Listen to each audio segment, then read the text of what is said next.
j'espère que vous allez bien. Et oui, j'étais assez absente en ce moment, je suis vraiment désolée. Il a fallu que je me repose parce que comme vous le savez, je suis revenue de l'hôpital il y a quelques semaines et j'ai entamé les séances de rééducation, etc. Donc voilà, c'est pas facile, mais bon, je m'accroche. Et je suis revenue en vidéo sur les chapeaux de roue, mais je pense que j'ai peut-être un petit peu forcé, un petit peu tiré sur la corde, comme on dit. Mais bon, je reviens en force pour faire plusieurs vidéos. Donc là, je suis désolée, je suis pas dans mon environnement et mon décor habituel. C'est par manque de temps. Mon chéri, donc assistant caméra, ne peut pas faire autrement. Donc puis je me suis dit que faire les vidéos lundi ça ferait un peu long à attendre. Donc voilà, je vais pour vous faire patienter jusqu'à la prochaine vidéo, vous faire un petit bilan de mes dernières lectures. Donc c'est ce que j'ai lu pour vous, avec donc 3 livres, dont un que j'ai lu quand j'étais à l'hôpital, mais que je vous avais pas encore présenté.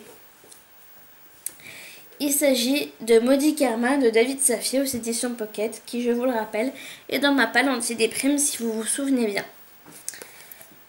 Donc je vais vous lire la 4e de couverture. Animatrice de talk show, Kim Lang est au sommet de sa gloire quand elle est écrasée par une météorite. Dans l'au-delà, elle apprend qu'elle a accumulé beaucoup trop de mauvais karma au cours de son existence. Non seulement elle a négligé sa fille et trompé son mari, mais elle a rendu la vie impossible à son entourage. Pour sa punition, Kim se réincarne en fourmi. De ses minuscules yeux d'insecte, elle voit une autre femme la remplacer auprès de sa famille. Elle doit au plus vite remonter l'échelle des réincarnations. Donc ce livre, je pense, va plaire à Manu. Enfin, de toute façon, j'en avais parlé. Donc Manu, les bêtises de Manu, si elle passe par là, je pense que ce livre pourra lui plaire. Donc effectivement, Kim est un personnage qui est très imbu d'elle-même, très égocentrique, qui pense que sa réussite professionnelle est qu'à elle, qui pense exclusivement à elle, sa petite personne, enfin il y a qu'elle qui compte. Et en fait, le jour de, je sais plus si c'est le jour de l'anniversaire à sa fille ou le lendemain, donc elle se fait écrabouiller par une météorite. Et en fait, donc elle meurt, mais elle se réincarne donc en une fourmi. Et elle va comme ça essayer de faire... Enfin, il y a un personnage qui se fait appeler Bouddha. Enfin, je sais pas si c'est le vrai Bouddha ou quoi. Mais en tout cas, qui apparaît à chaque fois en l'animal en lequel Kim est réincarné. Donc là, c'est une fourmi. Bouddha qui va lui faire comprendre qu'elle est une mauvaise personne et que si elle veut s'améliorer, etc., et remonter l'échelle des réincarnations, il faut qu'elle fasse le bien autour d'elle, donc des bonnes actions. Et effectivement, elle n'a qu'un seul objectif, se débarrasser de la nana qui a pris sa place au sein de sa famille, donc auprès de son mari et de sa fille. Et donc pour ça, elle veut remonter l'échelle des réincarnations. Donc en fait, si vous avez bien suivi, donc ça veut dire s'incarner en des animaux plus gros. Donc ça va pas toujours réussir, ça va pas toujours faire ce qu'elle veut. Elle va des fois, ses plans vont être parfois déjoués et vont tomber à l'eau. Et donc elle va retomber en une réincarnation d'un animal beaucoup plus petit, etc. Enfin, c'est plein de choses comme ça. Et donc c'est un petit peu long. Ce que j'en ai pensé, c'est que c'est un petit peu long à ce niveau-là. C'est un petit peu long au niveau de ces réincarnations. Il y en a qui sont pas très intéressantes parce qu'il se passe pas grand-chose dans sa vie, la vie qu'elle... enfin l'animal ou l'être qu'elle incarne, la créature qu'elle incarne, que ce soit un ver de terre ou autre. C'est pas très intéressant, donc bon... voilà. Moi, ce qui m'a intéressé, c'est quand effectivement elle essayait de se débarrasser de la bonne femme qui a pris sa place. Et effectivement, la fin, je m'en serais doutée. Bizarrement, je pensais être surprise, je pensais que ça allait ça allait me surprendre, qu'il allait y avoir un cliffhanger de ouf, donc une fin, une chute de ouf, qu'il allait y avoir plein de choses comme ça.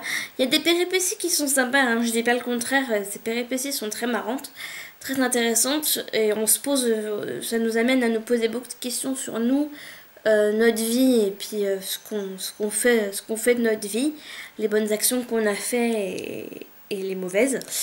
Mais la fin m'a pas surpris plus que ça. Je m'y attendais et j'en suis contente, hein, c'est la fin que je voulais quelque part, d'une certaine manière. Mais voilà, ça m'a pas plus surpris que ça. Néanmoins, c'est une bonne lecture, donc je pense que je vais attribuer la note de 7 ou 8, je sais pas encore.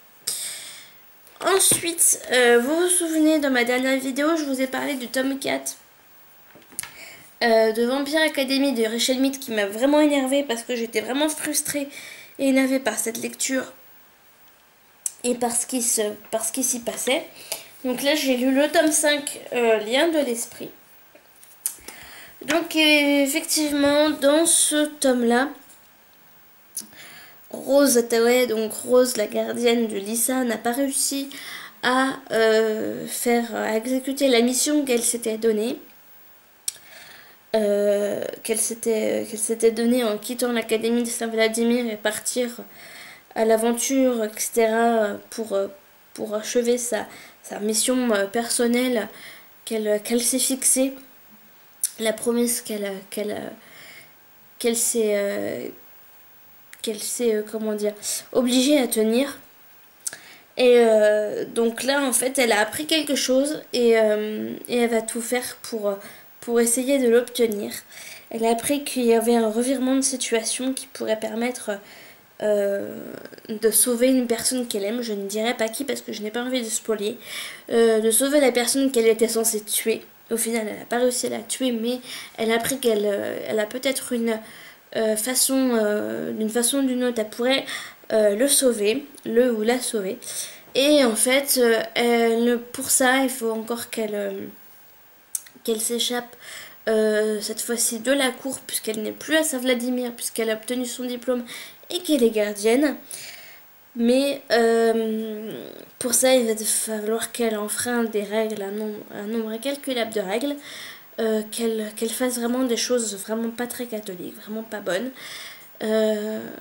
Voilà, et il faut vraiment, enfin, qu'elle fasse vraiment des choses, voilà. Et en fait, elle va encore partir en expédition secrète, mais cette fois-ci pas toute seule, et c'est ça qui m'a un peu plus plu, parce que bon, effectivement, ses amis du coup maintenant sont là pour la raisonner quand c'est comme ça, quand elle fait des mauvais choix, quand elle se met dans la merde, ni plus ni moins, sont là pour l'épauler, la soutenir, etc. Et l'empêcher de faire des conneries.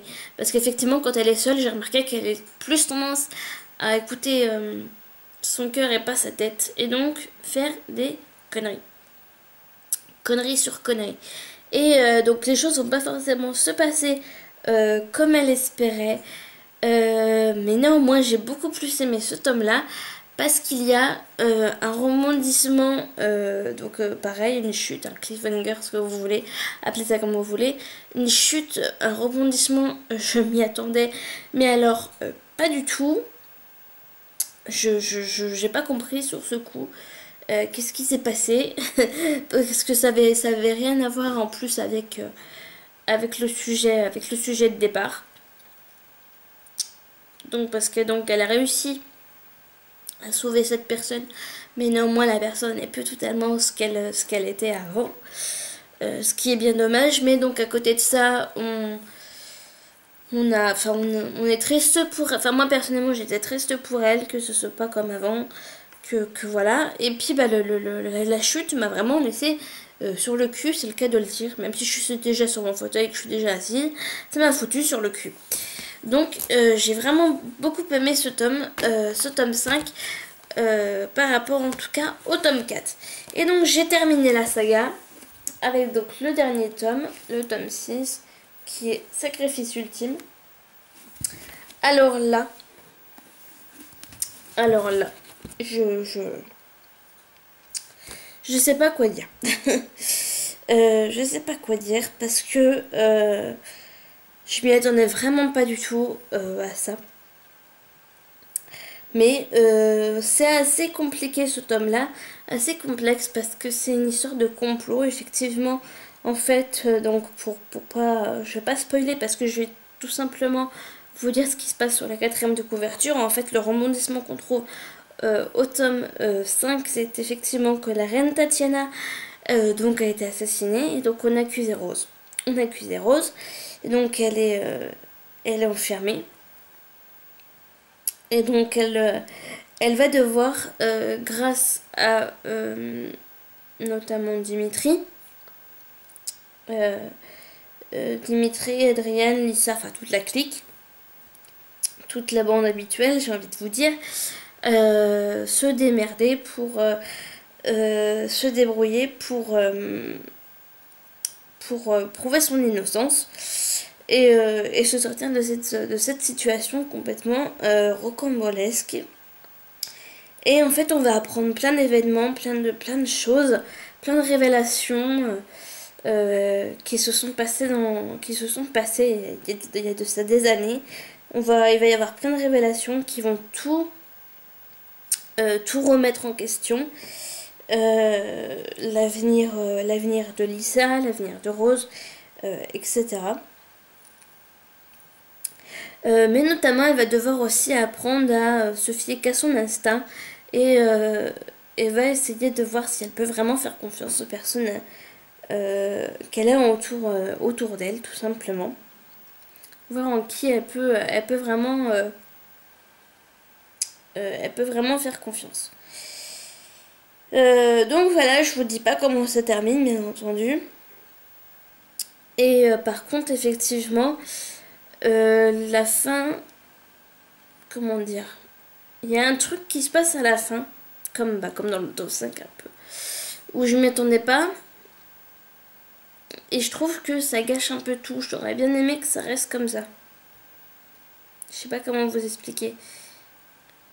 Il y a quelque chose en fait qui tout au long qui existe, qui est là, qui est réel, qui est instauré, qu'on le sait depuis au moins depuis le premier tome, on le sait, et qui d'un seul coup n'existe plus, n'est plus là à la fin du tome 6, qui est plus là à la fin. Et moi j'aurais aimé que ça reste tel quel. Je trouvais ça bien dommage parce que je trouvais que justement ça rajoutait un petit plus à la saga. Ça rajoutait un petit plus ouais, à cette saga, à tous les tomes. Et que ce truc,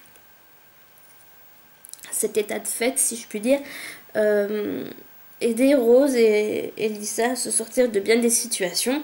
Et que ce truc, que cette chose n'existe plus comme ça à la fin du tome 6, je trouve quand même que c'est un petit peu tiré par les cheveux. Mais voilà, je trouvais que c'était un peu exagéré, mais bon. Dans l'ensemble, c'est quand même donc une bonne saga. Je regrette pas du tout de l'avoir lu, d'avoir entamé cette saga. Ça fait à peu près plus d'un an que maintenant je la lis, qu'elle est dans ma palle. Ça fait un peu plus d'un an que je collectionne donc les tomes au fur et à mesure et que je les avais pas lus et que maintenant je les ai tous lus. Et donc bah je suis pas mécontente, franchement. Je suis pas mécontente, je regarde un très bon souvenir. Et voilà. Enfin, franchement, c'est une saga qui m'a marqué. Peut-être pas autant que les autres sagas de vampires, style Twilight, et puis d'autres que j'ai lu, que j'avais beaucoup aimé. Mais franchement, ça va. Puis tome 6, enfin 6 tomes, je trouve que c'est la bonne longueur. Il y en aurait eu 10, ça aurait peut-être été un peu trop long. Donc voilà, c'est une saga que je vous conseille si vous aimez les histoires de vampires, histoire d'amour, histoire un petit peu avec un petit soupçon de politique, de complot, etc. Un petit soupçon de fantastique, de magie et tout. C'est une saga que je vous recommande. Mais pour cela, ne vous faites pas spécialement au tome 1, parce que le tome 1, je vous le rappelle, est un tome un peu plus introductif, donc effectivement qui traîne en longueur, mais je vous conseille vraiment de persévérer parce que ça vaut vraiment le coup. Voilà, bah c'est tout pour mes lectures passées. J'ai une lecture en cours qui est Lectis Smart à la mémoire qui flanche de Sophie Kinsella. Je vais aussi, donc je participe pas, c'est un événement à part, je participe pas à l'événement qu'a fait NJ Books, donc Mathieu, qui est donc la lecture commune de Nos étals contraires, parce que moi en fait de mon côté ça fait plusieurs mois avec Justine de Snow White of Moon, je crois que c'est ça le nom de son blog, qu'avec Justine on fait un autre événement. Ça fait plusieurs mois qu'on le fait mais un peu plus discrètement, c'est pour ça que je vous en ai pas parlé en vidéo, d'ailleurs j'aurais peut-être dû. On fait un autre événement qui est en fait un ciné commun, donc c'est pas un ciné commun où on va se rejoindre tous au même endroit et puis voilà. Parce qu'on n'habite pas tous au même endroit tout simplement, et puis moi personnellement me déplacer c'est un peu chaud.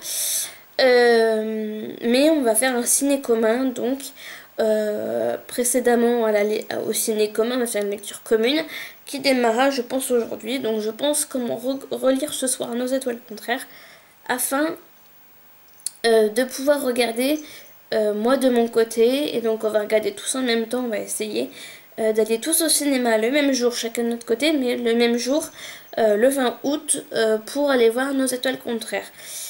Donc voilà, si jamais vous voulez rejoindre l'événement, je vous mettrai le lien en barre d'infos, il n'y a pas de souci, n'hésitez pas. Donc nous, la lecture commune, pour nous, en tout cas pour moi, commencera ce soir. Voilà, je vous fais à toutes et à tous d'énormes bisous. Je vous dis à très très bientôt pour une nouvelle vidéo. Bye bye.